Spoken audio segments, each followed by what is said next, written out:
Welcome back to UP study point पे। आज हम लोग इस सेशन में करने जा रहे हैं 35 नंबर का ये हमारा डे है। और आज हम लोग डिस्कस करने जा रहे हैं 60 प्रश्न करेंगे डिस्कस। और इसमें जो है पूरा रिवीजन होगा और लगभग वही 40 मिनट के अंदर अंदर हम लोग ये सॉल्व करेंगे। तो अटेम्प्ट करिएगा, पूरे क्वेश्चन अटेम्प्ट करिए। और चलिए शुरू करते हैं। यदि आप यूपी टेट या फिर सी टेट, सुपर टेट या फिर किसी भी टीचिंग एग्ज़ाम और हिंदी से संबंधित जहाँ भी क्वेश्चन आते हैं तो उन सभी के लिए बहुत ही इम्पॉर्टेंट रहने वाला है। तो चलिए शुरू करते हैं। और उससे पहले क्या करना है, हमको चैनल को सब्सक्राइब कर लेना है। ठीक है, चैनल को सब्सक्राइब कर लीजिएगा और बेल आइकन को ज़रूर दबाइएगा। तो चलिए शुरू करते हैं। पहला प्रश्न हमारे पास में अष्टछाप के कवि नहीं है। तो कौन नहीं पूछ रहा है हमसे। ठीक है, वर्ड पे ऐसे गौर करना है कि कहाँ पे नहीं पूछा जा रहा है, कहाँ पे मैचिंग के लिए बोल रहा है। तो ये सभी जो है बहुत ही ध्यानपूर्वक किए जाते हैं प्रश्न इस तरह के। तो कौन नहीं है पूछा जा रहा है हमसे, नाभा दास, कृष्णदास या फिर परमानंद दास या फिर नंददास। तो कौन सा इसका करेक्ट आंसर हो जाएगा, ज़्यादा टाइम नहीं लेते हुए। तो इसका करेक्ट आंसर क्या है, ए बिल्कुल इसका करेक्ट जवाब है। तो चलिए दूसरे क्वेश्चन पे चलते हैं। जो वाणी द्वारा व्यक्त ना किया जा सके, जो वाणी के द्वारा व्यक्त ना किया जा सके उसके लिए क्या होगा, बताइए। एक शब्द बताइएगा उसके लिए। आत्म साक्षात्कार या फिर सहानुभूति, ऑप्शन बी अनिवर्चनीय, यानी कि अनिवर्चनीय बोल रहा है, या फिर रहस्य से कोई मतलब नहीं है। तो क्या होगा, जो वाणी के द्वारा ना व्यक्त किया जाए, मतलब जो वर्चनीय नहीं है, अवर्चनीय हो जाएगा। तो क्या इसका करेक्ट आंसर हो जाएगा, सी बिल्कुल हमारा करेक्ट आंसर है। आगे आते हैं। आचरण की सभ्यता, ठीक है, आचरण की सभ्यता ये किसका निबंध है। आचरण की सभ्यता किसका निबंध है, तो बताइए किसका है। महावीर प्रसाद द्विवेदी या फिर सरदार पूर्ण सिंह, रामचंद्र शुक्ल या फिर पद्म सिंह जी का है। बताइए किसका ऑप्शन है। बिल्कुल इसका ऑप्शन बिल्कुल बी बिल्कुल करेक्ट है। क्या करेक्ट है इसका, बी बिल्कुल राइट आंसर है हमारा। आगे आते हैं। भूषण किस काल के कवि हैं। बहुत ही अच्छा क्वेश्चन है। भूषण किस काल के कवि पूछ रहा है हमसे, बताइए। वीर गाथा काल, भक्ति काल, रीति काल या फिर आदि काल के। तो बताइएगा। अच्छा, काल जो है, भूषण जो है हमारे, भूषण जी 1613 से लेकर 1715 के बीच इनका जन्म, इनका कहाँ होता है, कहाँ होता है, कानपुर में हुआ है। ठीक है, जन्म इनका कानपुर में हुआ है। उनके भूषण जी किस रस से संबंधित है, तो वीर रस के कवि थे ये। ठीक है, किसके कवि थे, वीर रस के कवि थे। पूछा जा सकता है कि भूषण किस कवि के, मतलब किस रस के कवि थे। तो किसके कवि थे, अपने वीर रस के कवि थे। तो इसका ऑप्शन नंबर बिल्कुल सी बिल्कुल करेक्ट होता है, रीति काल के कवि थे। आगे आते हैं। उत्साह किस रस की स्थायी भाव है। तो उत्साह बताइए कितने स्थायी भाव होते हैं। तो स्थायी भाव हमारे जो रस होते हैं वो 11 होते हैं। टोटल कितने होते हैं, 11 होते हैं। कौन कौन से होते हैं, एक बार रिपीट करिएगा साथ में। श्रृंगार रस होता है, श्रृंगार रस, हास्य, करुण, रौद्र, वीर, भयानक, विभत्स, अद्भुत, शांत और विभत्स। और आखिरी बचता है हमारा भक्ति रस होता है। तो उत्साह का क्या होता है, उत्साह मतलब बहुत ही ज़्यादा खुशी, यानी कि वीर इसका क्या हो जाएगा, बिल्कुल करेक्ट आंसर हो जाएगा। आगे आते हैं। नेक्स्ट क्वेश्चन क्या हमारे पास में, विनय पत्रिका किससे संबंधित है। एक क्वेश्चन छूट गया। ठीक है, कवितावली के रचनाकार कौन है, बताइए। कवितावली बहुत ही फेमस है, हमेशा क्वेश्चन से आती है। सॉरी। तो कवितावली जो है हमारी, बताइए। सूरदास, जयसी, तुलसीदास या फिर धनानंद। तो किसका है ये हमारे कवितावली तुलसीदास जी की। ठीक है, किसकी है, तुलसीदास जी की। और ये ब्रजभाषा में रचित है। 7 कांडों की ये रचना है इसमें, है ना। कितने हैं, 7 कांडों की है। तुलसीदास जी की अगर अन्य रचनाओं के बारे में बात करें तो एक रामज्ञा बहुत बार आती है। कौन सी आती है, रामज्ञा जो है बहुत बार पूछी जाती है। क्या, रामज्ञा है। और क्या है, प्रश्नावली है, रामज्ञा प्रश्नावली।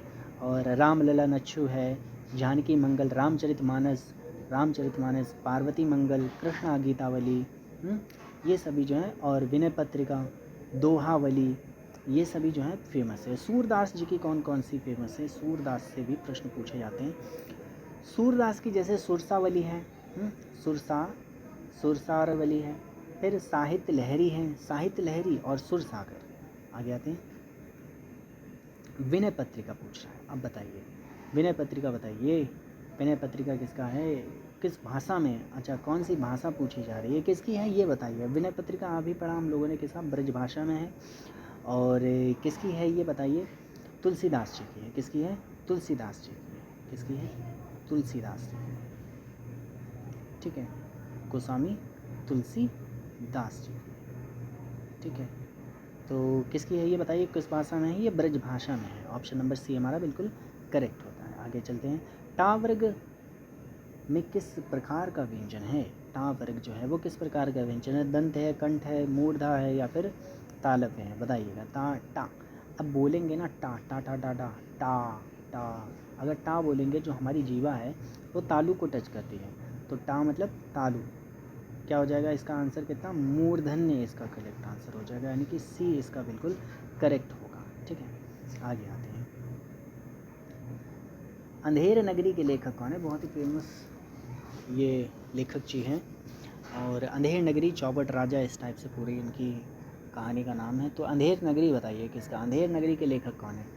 अंधेर नगरी का बचाइए कौन है? भारतेंदु हरिश्चंद्र जी हैं, बिल्कुल करेक्ट जवाब है इसका, भारतेंदु हरिश्चंद्र। आगे आते हैं, आदिकाल में पहेलियाँ लिखने वाले कवि कौन थे? आदिकाल का पूछ रहा है, आदिकाल में जो पहेलियाँ लिखते थे वो बताइए कौन थे? जनकी, खुसरो या फिर सरहप्पा या फिर गोरखनाथ? कौन थे भाई साहब जो लिखते थे? ये तो खुसरो जी थे हमारे, ये लिखते थे पहेलियाँ। आगे आते हैं, पेड़ से बंदर कूदा। अब कूदा है, कहाँ से कूदा है? अपादान से अलग होने का भाव आता है ना? अपादान से अलग होने का भाव आता है, यानी कि कर्ता ने कर्म को, ठीक है, क्या बोलते हैं?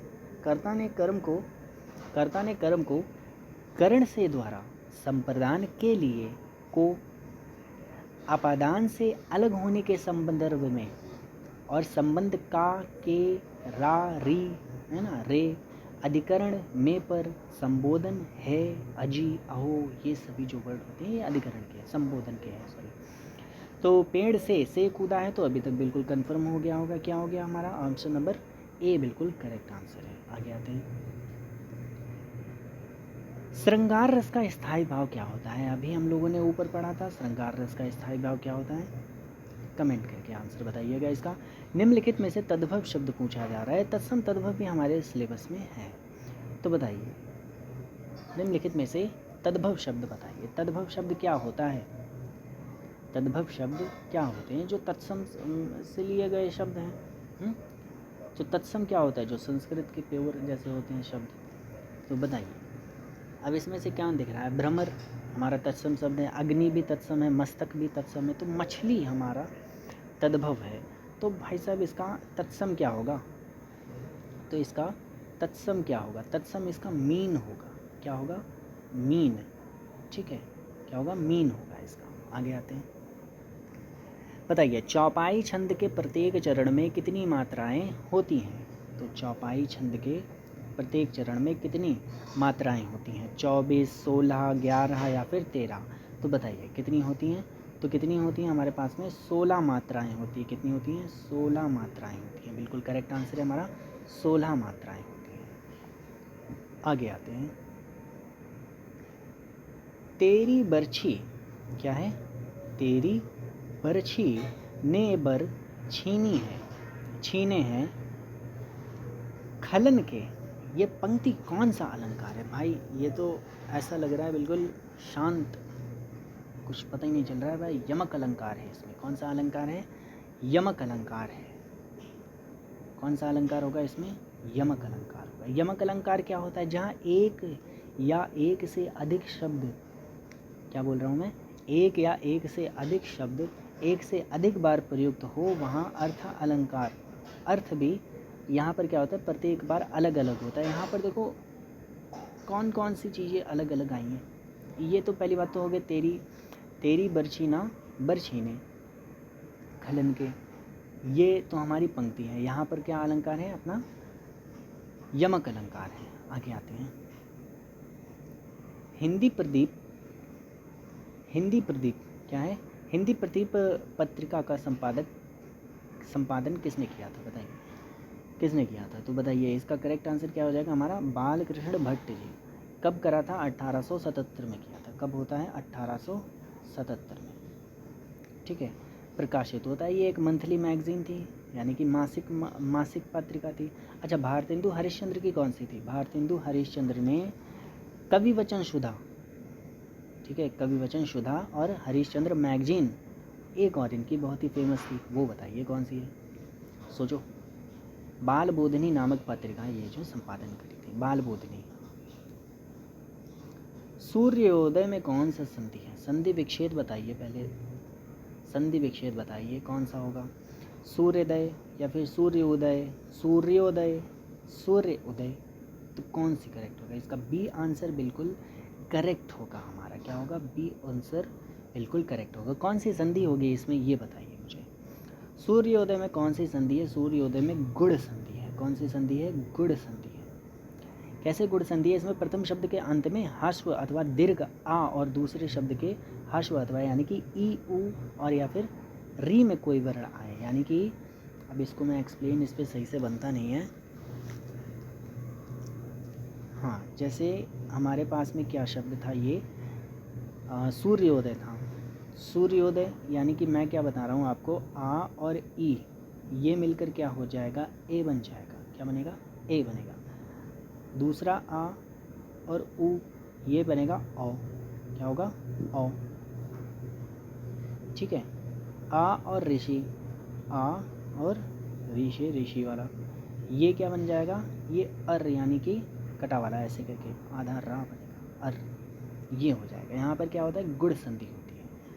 तो कुल मिला के ये जो छोटा आ है ये ई उ और री से मिलकर बनता है, मतलब जो बनेगा इससे, है ना। तो आगे आते हैं। यथाशक्ति में कौन सा समास है, यथाशक्ति में हमारा बिना टाइम गवाए चलते हैं, ए इसका बिल्कुल करेक्ट आंसर होगा, ठीक है। आगे आते हैं। इनमें से कौन सा शब्द तद्भव है, तो तद्भव शब्द पूछ रहा है हमसे, कौन सा शब्द इसमें तद्भव है, बताइए। मधुप, भ्रमर, मधुकर या फिर भ्रमर, भवरा, तो कौन सा इसका करेक्ट आंसर होगा, बताइए। तो तद्भव शब्द हमारा भौरा है, ठीक है। क्या है, भौरा इसका करेक्ट आंसर। इसका तद्भव इसका तत्सम मुद्रिका, क्या बता रहा हूँ मैं, इसका जो तत्सम होगा भ्रमर होगा। क्या होगा, तत्सम इसका भ्रमर होगा, भ्रमर, ये इसका तत्सम है। आगे आते हैं। मुद्री का तत्सम बताइए, मुद्री इसका होता है मुद्रिका होगा, ठीक है। क्या होगा, मुद्रिका होगा। आगे आते हैं।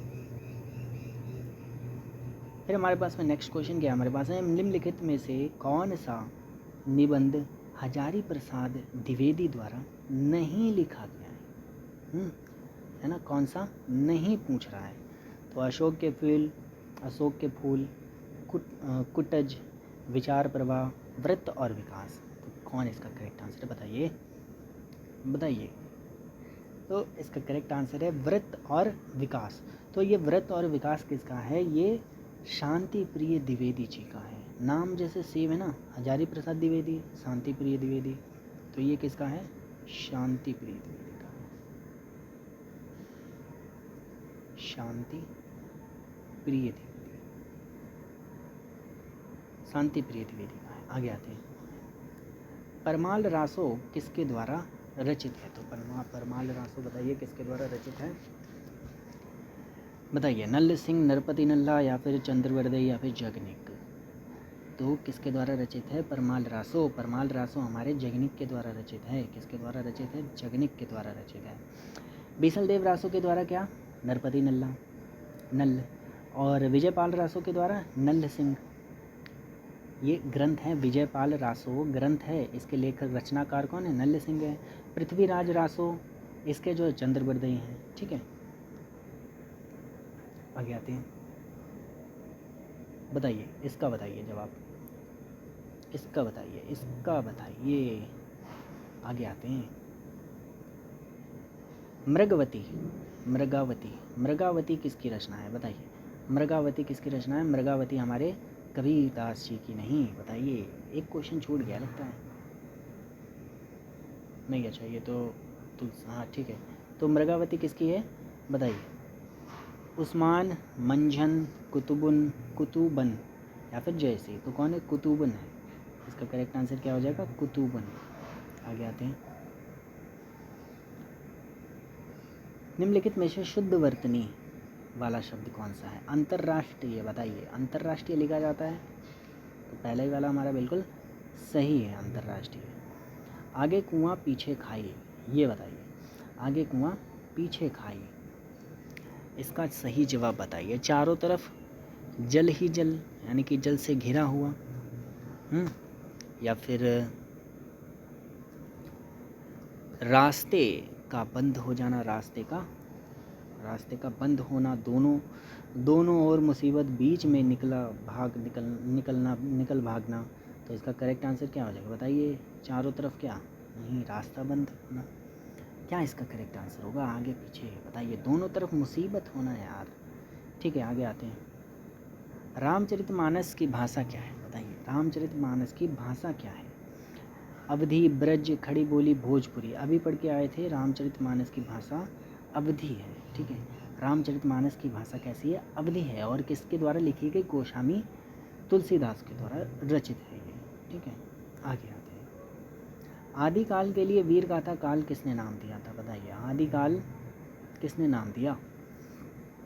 डॉक्टर राम कुमार वर्मा, या फिर राहुल सक्रात्यान, आचार्य रामचंद्र शुक्ल, या फिर आचार्य हजारी प्रसाद द्विवेदी। तो इसका करेक्ट आंसर क्या हो जाएगा?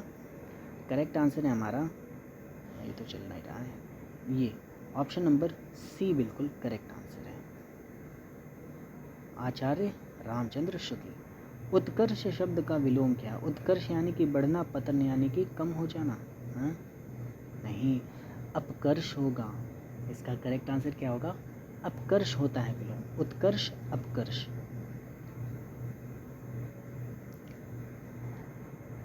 आनंद कादम्बनी के लेखक या फिर संपादक कौन है? आनंद कादम्बनी के कौन है बताइए? संपादक कौन है? बाबू मोहन देव सेठ, महादेव सेठ, या फिर चंद्रधर शर्मा गुलेरी, बद्री नारायण प्रेमधन। इसका करेक्ट आंसर क्या हो जाएगा?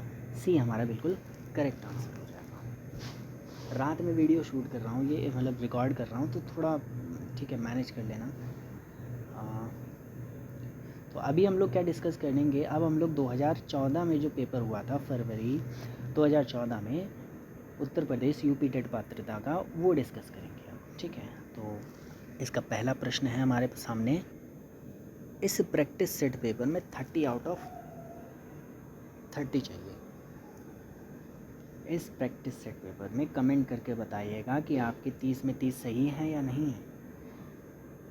तो बताइए, संकर शब्द, तो ये चैलेंज जो है आपको एक्सेप्ट है, 30 आउट ऑफ 30 आप आएंगे? चलिए, संकर शब्द किसे कहते हैं? तो बताइए, संकर शब्द ग्रामीण भाषा का शब्द, संस्कृत भाषा का शब्द होता है वो कहलाते हैं, या फिर दो भाषाओं के जो शब्द से मिलकर बना होता है वो संकर शब्द होता है। जैसे रेलगाड़ी, रेल कैसा वर्ड है?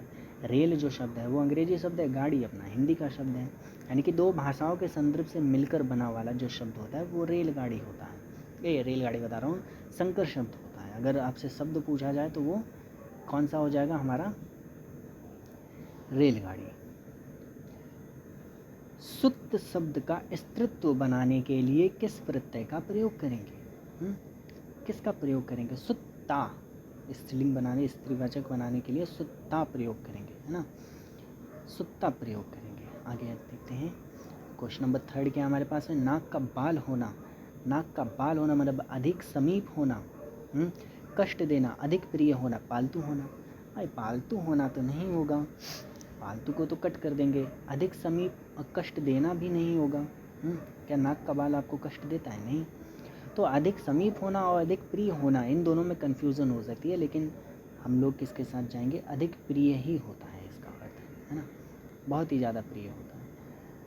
आगे आते हैं, अश्व का पर्यायवाची शब्द कौन सा है? अश्व का पर्यायवाची शब्द नहीं है, पूछ रहा है हमसे। कौन पूछ रहा है? नहीं पूछ रहा है। तो बताइए, घोड़क, घोटक, कट, बताइए इसका जवाब दीजिएगा। जो एक स्थान पर टिक कर नहीं रहता है, बताइए। जिसने मेरी प्रीवियस क्लास हिंदी की देखी होगी तो उसको ये बहुत ही आसान लग रहा होगा, क्योंकि ये डिस्कस किया है। तो बताइएगा, इसका जो एक जगह पे टिक कर नहीं रह सकता उसको क्या बोलते हैं? अस्थिर नहीं, अडिग, अडिग तो बिल्कुल टिका हुआ होता है, हैं? यायावर होता है इसका आंसर। क्या हो गया? यायावर इसका करेक्ट आंसर है। बुंदेले हरवेलों की मुँह हमने सुनी कहानी थी, खूब लड़ी मर्दानी वह तो झांसी वाली रानी थी। ये किसके हैं बताइए? किसके द्वारा प्रस्तुत करी गई थी? ये बहुत ही फेमस हैं। कौन? सुभद्रा कुमारी चौहान जी के द्वारा। समास का क्या अर्थ होता है? तो समास का क्या अर्थ होता है बताइए।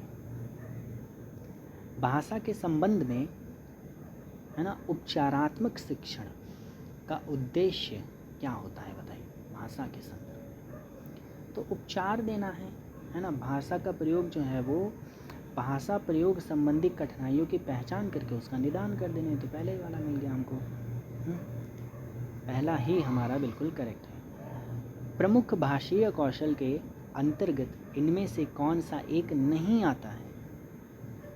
भाषीय कौशल है, भाषा की है। सुनना हो गया, बोलना हो गया, हंसना हो गया, लिखना नहीं आएगा भाई।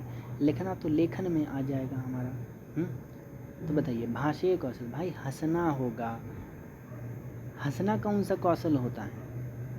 भाषा करके खे करके कुछ बोलते हैं क्या? नहीं बोलते हैं ना किसी को। तो क्या होगा? हंसना इसका बिल्कुल करेक्ट आंसर होगा। हिंदी दिवस कब मनाया जाता है बताइए? हिंदी दिवस कब मनाया जाता है? 14 सितंबर को मनाया जाता है। कब मनाते हैं? 14 सितंबर को मनाते हैं। काव्य शिक्षण का क्या उद्देश्य होता है बताइए? काव्य शिक्षण का क्या उद्देश्य है? तो काव्य शुद्ध मतलब इसका सीधे सीधे है कि रसानुभूति और आनंदभूति कराना होता है, यानी कि हमारा ऑप्शन नंबर डी बिल्कुल करेक्ट है। आगे आते हैं, निम्नलिखित में से किस वाक्य में विश्लेषण का प्रयोग हो? विश्लेषण बता रहा हूँ, विशेषण का प्रयोग हुआ है। विशेषण का प्रयोग बताइए। विशेषण क्या होता है? मतलब विशेषण क्या होता है? जो संज्ञा और सर्वनाम की क्या बताएं? विशेषता बताएं, उसे क्या बोलते हैं? विशेषण कहते हैं। अब यहाँ पे संज्ञा और सर्वनाम की विशेषता जान लेते हैं, बस पता चल जाए। क्या पहले वाले ऑप्शन में किसी में भी कुछ बता रही विशेषता? राम जाता है, ठीक है, जाता है, कैसे जाता है, ये कोई विशेषता तो नहीं है। सीताफल खाती है, ठीक है, सभी लोग खाते हैं, कोई विशेषता तो नहीं है। मेरी गाय काली है, गाय कैसी है? काली है, ठीक है, काली, काला जो है, काली है ये गाय, उसकी विशेषता है। अच्छा, विशेषण के कितने प्रकार होते हैं? विशेषण के 4 प्रकार होते हैं। कौन कौन से होते हैं? एक सर्वनामिक विशेषण होता है, गुणवाचक विशेषण, संख्यावाचक और परिणामवाचक विशेषण होता है, ठीक है। आगे आते हैं, नाटक शिक्षण में कक्षा अभिनय होता है, क्लासरूम में कक्षा अभिनय प्रणाली का प्रयोग से क्या करना चाहते हैं भाई बताइए? शिक्षक क्या करेंगे? शिक्षक एवं बच्चों का समय व्यर्थ होता है। अच्छा, शिक्षक और बच्चों का समय व्यर्थ होता है। पात्र के अनुसार बच्चों के द्वारा अभिनय से सीखने की प्रक्रिया तेजी होती है। बिल्कुल, अगर कुछ भी चीज़ सिखाना है तो अगर उसको एक्ट के द्वारा या फिर कुछ नाटक, प्ले ऐसे करके अगर सिखाएंगे तो जल्दी से समझ में आता है। आगे आते हैं, निम्न में से कौन सा अधिकरण कारक का प्रयोग हुआ है बताइए? अब ये ऐसे वर्ड लिख के भी आ जाएगा कि कौन सा? वाहन ऋण, वाहन से ऋण, बताइए, वाहन से ऋण या फिर वाहन पर अरुण? वाहन ऋण होगा ना, वाहन पर अरुण होगा, अधिकरण तत्पुरुष समास होगा ना इसमें। कौन सा होगा? अच्छा, गंगा जल में कौन सा है? गंगा का जल बोलेंगे ना, गंगा का जल, इसमें कौन सा है? संबंध है। कौन सा है? संबंध है, संबंध तत्पुरुष है। तो इसका आंसर क्या है हमारे पास में? ऑप्शन नंबर ए बिल्कुल करेक्ट है। आगे आते हैं। किस रस को रसराज कहा जाता है? बिल्कुल, बहुत ही बढ़िया प्रश्न है। किस रस को रसराज कहा जाता है? रसराज, तो ये बताइएगा किसको कहा जाता है? धनानंद को किस युग का कवि माना जाता है? बताइए, किस युग का कवि माना जाता है? आदिकाल, भक्तिकाल, रीतिकाल या फिर भारतेंदु काल? तो किस का माना जाता है? रीतिकाल का माना जाता है। धनानंद का अच्छा जन्म पूछते, धनानंद का अगर जन्म पूछा जाए तो जन्म इनका कब होता है? 1689 और इनकी डेथ होती है 1739। ठीक है, धनानंद। आगे आते हैं। निम्नलिखित में से कौन सी शुद्ध वर्तनी है? बताइए। आशीर्वाद नहीं, आशीर्वाद। ठीक है, आशीर्वाद तो कौन सा होता है? सही बताइए। आशीर्वाद, आशीर्वाद में हमेशा जो रा होगा वो वा पे लगा होगा। ठीक है, वा पे लगा होने का मतलब आ इस ई की मात्रा भी देख लेना। ठीक है, आगे आते हैं। को से किस मतलब किस कारक चिन्ह से बोध होता है? को कर्ता ने कर्म को क्या बोलेंगे? कर्ता ने कर्म को बोलते हैं ना, तो ऑप्शन नंबर ए बिल्कुल हमारा करेक्ट हो जाएगा। सच्चिदानंद हीरानंद वात्सल्य का उपनाम क्या है? सच्चिदानंद हीरानंद वात्सल्य अज्ञेय बोलते हैं ना, तो क्या हो जाएगा हमारा? ऑप्शन नंबर सी बिल्कुल सही है। सूर्यकांत त्रिपाठी निराला बोलते हैं। चंद्रधर शर्मा गुलेरी बोलते हैं, इनका गुलेरी उपनाम है। आगे आते हैं। बिहारी के प्रसिद्ध कौन है? बताइए। बिहारी के प्रसिद्ध क्या होते हैं भाई? बिहारी के प्रसिद्ध क्या है? दोहा है। बिहारी जी के क्या है? दोहा बहुत ही प्रसिद्ध है। पुनर्जन्म शब्द में कौन सा संधि विच्छेद है? बताइए। पुनर्जन्म में कौन सा संधि विच्छेद है? पुनः प्लस जन्म। ऑप्शन नंबर ए बिल्कुल सही है। और संधि कौन सी हमारी? विसर्ग संधि है। शोक किस रस का स्थायी भाव है? बताइए। शोक किस रस का है? शोक। सूरदास किस भाषा के सुरसागर रचना करी? सुरसागर जो रचना है सूरदास के द्वारा रचना करी गई है। किस भाषा में है? किस भाषा में है? बताइए, किस भाषा में है? अवधी, ब्रज, खड़ी बोली या फिर राजस्थानी? तो किस भाषा में? ब्रज भाषा में है। किस भाषा में है? ब्रज भाषा में है। आगे आते हैं।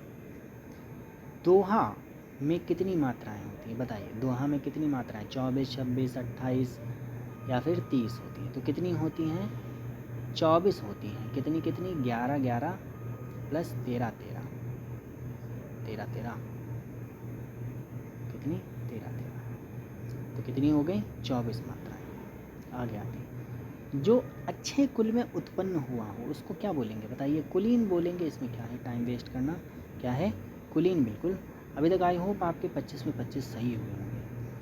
जिसने लास्ट तक वीडियो देखी होगी वो अपना कमेंट ज़रूर से बताइएगा और चैनल को सब्सक्राइब ज़रूर कर लेना, बेल आइकन को ज़रूर दबा देना और कुछ सजेशन हो तो ज़रूर से कमेंट करके बताइएगा। दाता शब्द का स्त्रीलिंग शब्द क्या है? दाता शब्द का दात्री होता है। क्या होता है? दात्री होता है। दाता शब्द का दात्री होता है। ऑप्शन नंबर सी बिल्कुल करेक्ट है हमारा। लड़का पेड़ से गिरा यानी कि अपादान से अलग हो रहा है ना, अपादान से अलग। और संप्रदान को के लिए होता है, तो अपादान बिल्कुल करेक्ट आंसर है इसका। आगे आते हैं। 28 नंबर पे आ गए हैं हम। पापी में कौन सा विशेषण है? पापी में कौन सा विशेषण है? बताइए। संख्या है कि तुम 2 किलो पापी हो, सर्वनामिक विशेषण, गुणवाचक विशेषण या परिणामवाचक विशेषण? तो क्या है? गुण है उसका ये भाई। क्या है? गुणवाचक विशेषण होता है। आगे आते हैं। नवल सुंदर श्याम शरीर की सजल नीरद सी कल कांति थी। तो बताइए इसमें कौन सा अलंकार है? इसमें उपमा अलंकार है। कौन सा अलंकार है? उपमा अलंकार। जहाँ पर ये दिखा सी लगा हो, सी, वहाँ पर क्या होता है? उपमा अलंकार होता है। लास्ट क्वेश्चन आज का हमारा है, बीजक किसकी रचना है? तो बीजक हमारे बताइए सूरदास, तुलसीदास, कबीर या फिर जयसी जी की। जयसी का ऑप्शन कट कर देंगे, ठीक है। सूरदास जी की भी नहीं है। तुलसीदास और कबीरदास में आप लोग कंफ्यूज हो सकते हैं, तो करेक्ट आंसर किसका क्या है? कबीरदास इसका बिल्कुल करेक्ट आंसर है। तो लास्ट तक बने रहने के लिए बहुत बहुत धन्यवाद। आज ये डे हमारा 35 था और बीच में वीडियो नहीं अपलोड कर पाया था, 4-5 दिन, तो उसके लिए माफ़ी चाहूँगा। वीडियो को लाइक कर देना और शेयर कर देना, अपने दोस्तों के चैनल को सब्सक्राइब ज़रूर कर देना, ताकि लगातार अभ्यास ही सफलता की कुंजी है। बने रहिएगा साथ में और कर मिलेंगे अपनी दूसरे क्लास के साथ में। तो thank you for giving me for your best time. मिलते हैं कल नेक्स्ट वीडियो में।